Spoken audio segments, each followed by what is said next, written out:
Hi everyone, welcome to Zed Talks. Today I'm here to feature a guest speaker for APTi's summer conference. And so if you don't know what the APTi is, I'll have it linked below. I am helping them with promoting their event happening at the end of July. And the theme of the conference will be personalities in relationship. If you're interested, check out the links below for more information. So without further ado, we will go to the video. Hi everyone, welcome to Type Talks. Today we have Joel and Antonia from Personality Hacker with us, live from their Profiler Training event. And so what is Profiler Training? So it is the live event that these both wonderful human beings offer. This is the kind of event where a lot of type enthusiasts meet together to learn about type for real, calibrate with one another, and to find a sense of community. I would highly recommend it to anyone who wants to deepen their type knowledge and also find like-minded people to discuss type with, and perhaps find lifelong friends. Everyone at this event is almost like instant friends we meet, and there's just a very huge type community here. And so it's thankfully fostered by these two EPs, this wonderful Antonia is an ENTP and Joel is an ENFP. And yeah, they really bring up the energy. Joel likes to call this experience the psychedelic odyssey of the mind. And so yeah, it really is. And so if you're looking for more self-understanding of yourself and also feeling seen and heard, perhaps for the first time in your life, I would highly recommend their event. I'll link the information down below. And so yeah, today I would love to talk to you both about the purpose of type. Why do you think people should learn about type? And what are your thoughts around that general question? So this is a question that's near and dear to my heart, particularly since, as you mentioned, community is really important to us. We do our best to curate a strong community of people that are not just type enthusiasts and not just share the same values and interests of type, but are really looking to help combat the epidemic of loneliness, the challenge that all of us face when we feel very disconnected from each other, the feeling you get when everybody around you has very short attention spans, and so it's hard for them to focus on really anything, much less really get into a deepened conversation with another person, to really see them as a fascinating creature, as somebody who's worth getting to know. Really experience them and show them that they're worth hearing, they're worth seeing as an individual. So I think for me, the purpose of type isn't to just go down the rabbit trails of this, bug that bit me. So I'm fascinated by type. Everybody who's super into type is fascinated by type. That whole concept of the wand chooses the wizard. Sometimes it feels like type just chose us. And so there is going to be a desire, just a natural desire to deepen one's knowledge around it, to get into all the little intricacies, all the little pieces, all the nooks and crannies of every piece of information that you can access. That some of us that's just what happens. But at the end of the day, type to me is an on-ramp into self-inquiry. It's a way for us to understand ourselves and the nooks and crannies of ourselves. Not all of us are naturally introspective. Having ENTP preferences, I'm not a naturally introspective person. When I go inside, my introverted feeling is my seventh function. It feels like there's like a big cavern there and it gets real echoey.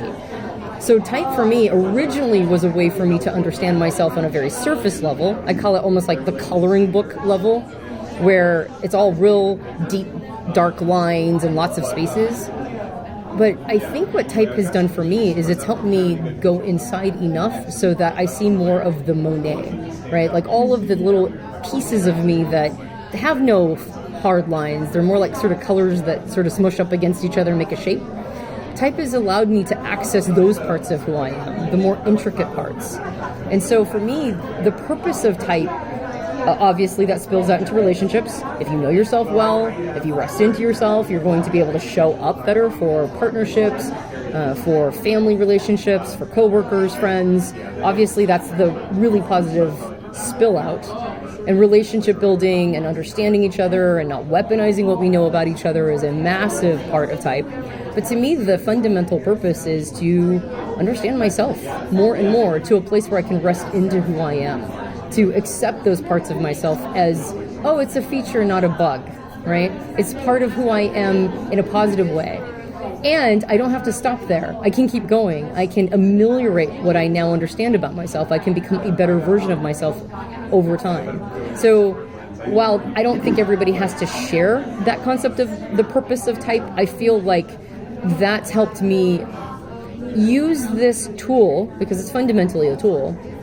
It's helped me use this tool to not get too pedantic about all of it, to not worry about all the little, I mean, in like type communities, you see a lot of, one can see some infighting, arguments over definitions, even in really strong communities, like there are some strong online communities, but you see all the sort of combating each other over terms and definitions.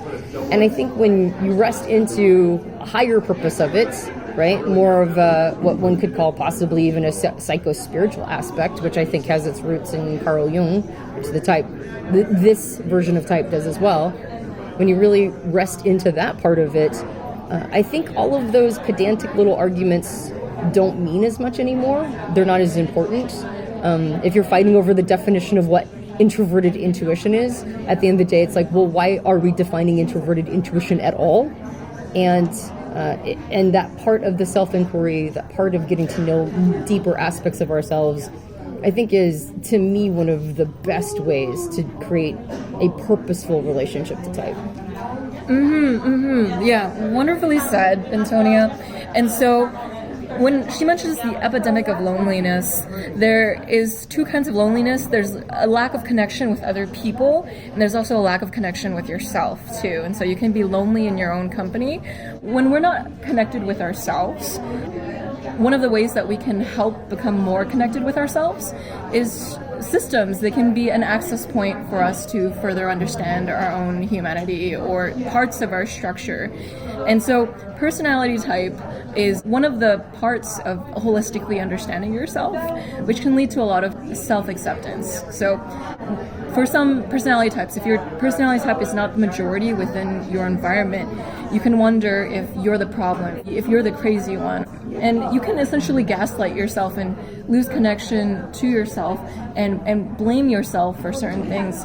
And so type gives us a compassion towards ourselves and compassion towards other people. Instead of using judgment towards others or ourselves, we can use curiosity. It's like, I do it because of probably maybe this type pattern, and it's the starting place for some of the deepest conversations you'll have in your life. And so, yeah, I'm glad that you guys are doing what you're doing.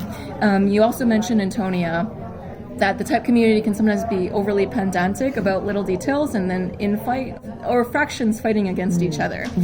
Whereas it's losing purpose with the actual reason people should be practicing type, which is creating a world that understands each other more or ourselves more, and then using that for either love or creating better dynamics or spiraling up in growth.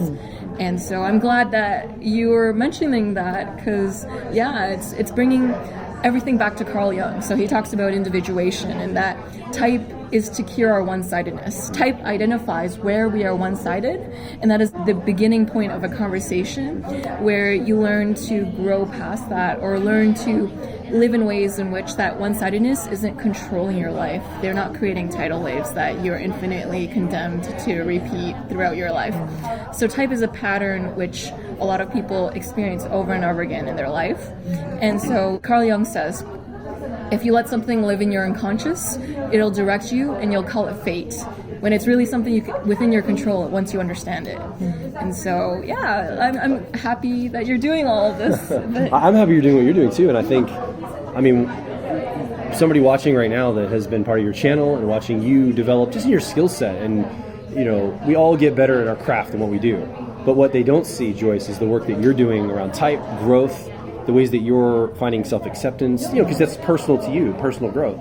But I know you, and I've seen that you have engaged in some of those things. I think type for you has been a very personally empowering experience. And I really appreciate the fact that you've been using it not just for, developing skills and other things out here, but those things you're talking about, the individuation, And I think by example, somebody that's watching you through your journey, you probably are inspiring a lot of people through the way that you're talking about this. And I've seen you on your channel interview so many different people from all different walks of life and perspectives. I just want to say I'm really grateful for you that you want to further this and help people understand it and bring it to them in this. And I just think it's awesome what you're doing. So it's cool. Yeah, cool. We're all on a common mission to use type to help people with their personal development. And so, yeah, I'm all for it. And so, guys, check out Personality Hacker, and I'm sure you guys already have because they're a really big platform. And so, before we end off the interview, I'm wondering about the firm model.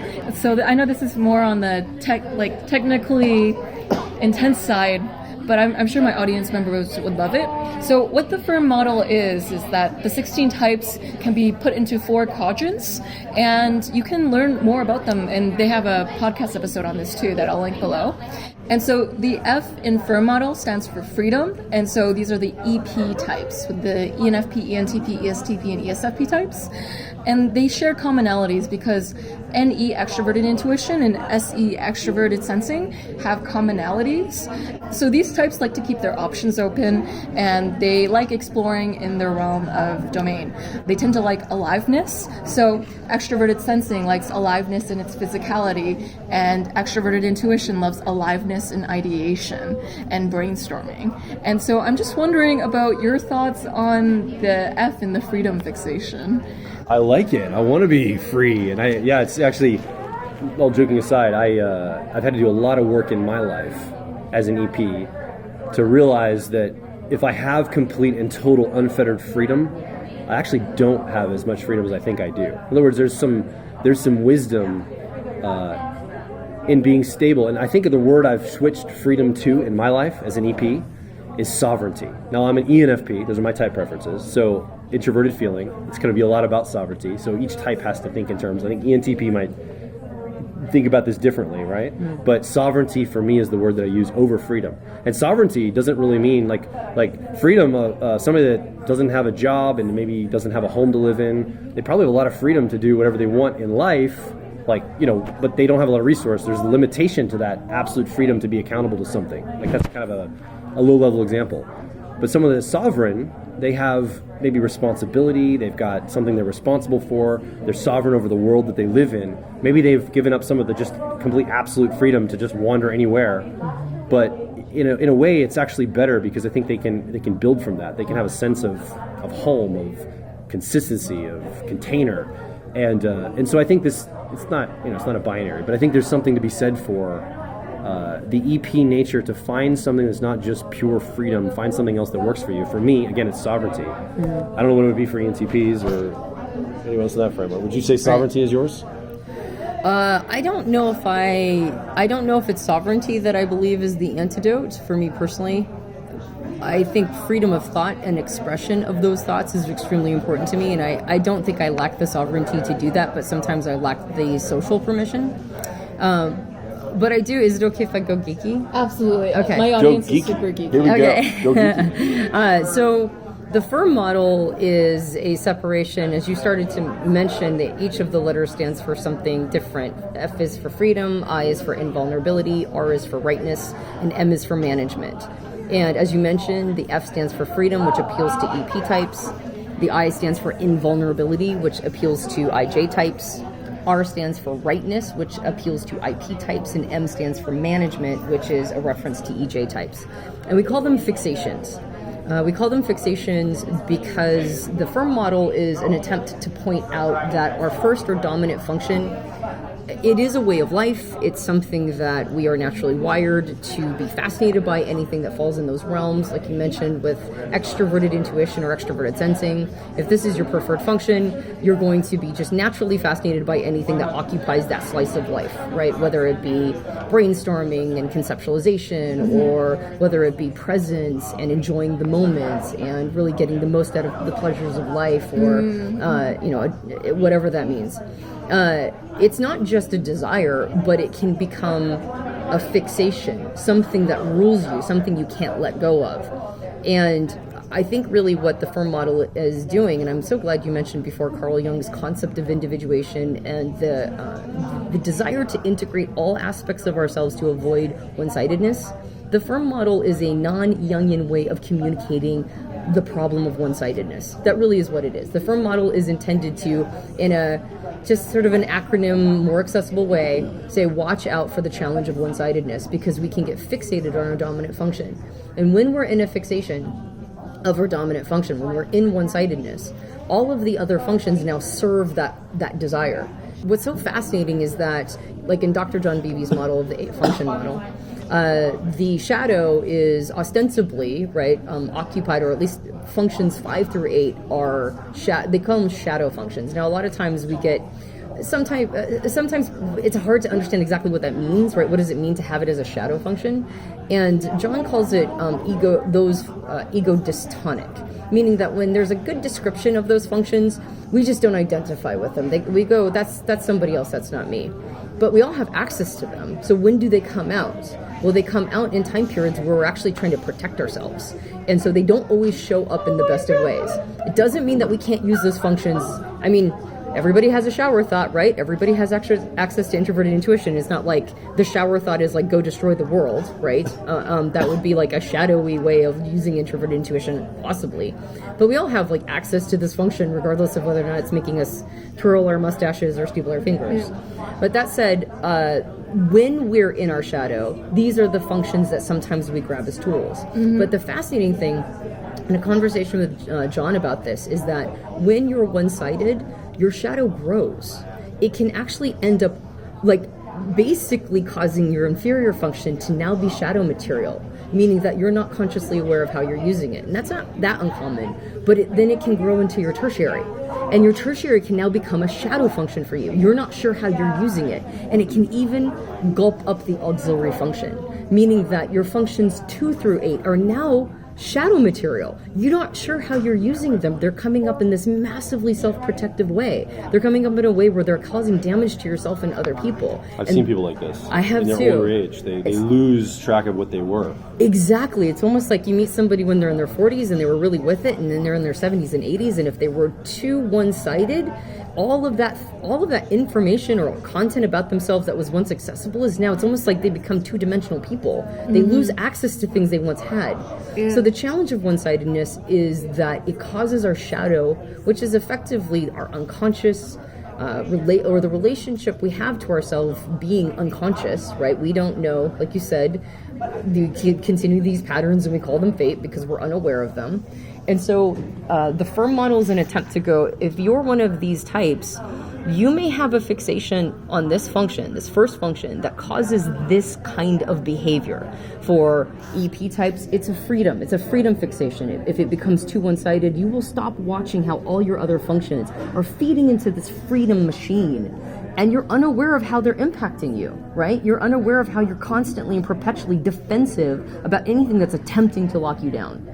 And for IJs, it's invulnerability. It's an inability to be vulnerable in any situation, whether it's physical vulnerability or whether or not that's emotional or psychological invulnerability, whether or not it's an inability to take chances or get out of one's comfort zone. It's a very locked in, sort of hyper focus, not focus, but like sort of a vigilant. Yeah, it's like a too narrow way of life, right? Trying to prevent any sort of insecurity, trying to prevent any sort of anything that would like trigger safety mechanisms. If you're hyper focused on that, eventually you will lose track of how you're using all these other functions in support of that. And you're prickly and you're pushing people away and you're making it so that you live this really small, unadventurous life that lacks courage. And it's like, why would anybody want to do that? But if you've built this fortress for yourself, well, once you build the fortress, isn't it your job to now protect it? And so rightness is for IPs. Right? It's the fixation on not just being right, but having rights, right? It's like your right to be whoever you want to be, regardless of how it makes anybody else feel. The right to your subjective reality. That's right, exactly. Yeah. Which everybody should have a right to, but if that's all you can do and you have no capacity to interface with the outside world, you can't set yourself up for life, right? Like as in you can't build systems in your life that actually are good for you and other people because you have such a rightness fixation. And for management and EJs, there can become this desire to be basically in charge of everything, to a point where you don't have your own individual identity anymore. You don't know who you are. You've lost connection with yourself. Mm-hmm. You've lost connection with, you can see this sometimes with EJ types when they get really mad and they can't say, I feel this way. They have to say, we feel this way, right? We all feel this way, as if they don't have a right to have their own subjective experience.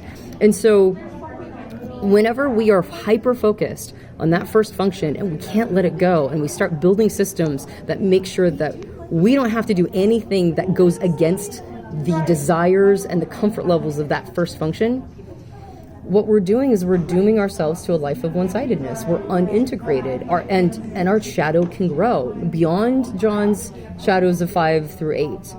We can honestly have shadows 2 through, or functions 2 through 8 be in our shadow, which is a very disconcerting thought.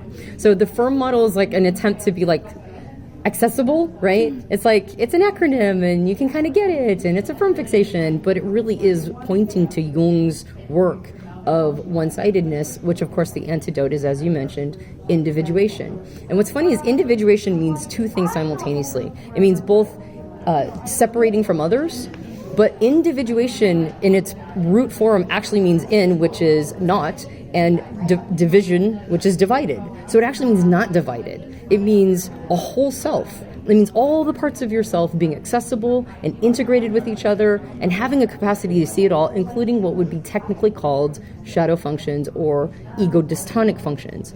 And as you see these in your life, they're now no longer shadow material. In the same way that shadow can grow into what was once conscious functions, the opposite can happen. We can actually bring material from the shadow into consciousness, and now it's not shadow work anymore. So it's a trajectory. Which direction do you want to be going? Do you want to be growing your shadow over time throughout your life until at the end of your life you're kind of a cardboard cutout version of yourself? Mm-hmm. Or do you want to bring that material as much as possible into consciousness, so at the end of your life you know who you are and you're rested into it, and it was a life well spent of self-inquiry? Yeah, so what personality type is so great with is recognizing the ways in which you're one-sided. And so the firm model is a really effective way to recognize the areas in which you might double down on things that are easier for your personality. And so oftentimes the firm fixation, it shows us one of the key things that we might be struggling with. And so when types deal with moderate stress, they tend to double down on their dominant function. In fact, the dominant function is almost like this big, huge monster that can consume your entire life if you let it go that way. And it's because it's so rewarding to be in our dominant function. It is ego syntonic. And so it can be a drug. And so a lot of life is figuring out ways in which we can recognize how we've been overlooking the shadow, because it's not as fun to do shadow work. It is difficult, it is painful, it is arduous, but it is worth doing. Yeah. So yeah, thank you for spreading the message that it's worth doing shadow work through the elegance of the 8 function model and the firm model, and by living life and being your awesome selves. And so I know that you guys are short on time, so I'm gonna be respectful, but thank you for all that you're doing and all the people that you're helping through helping them identify their areas of growth, and then helping them go beyond that and to become more fully integrated human beings. Thank you, Joyce. This has been fun. All right, cool. Yeah, and so that's a wrap. Thank you for watching Type Talks. My name is Joyce Ming, and I'll see you all in the next video. Take care.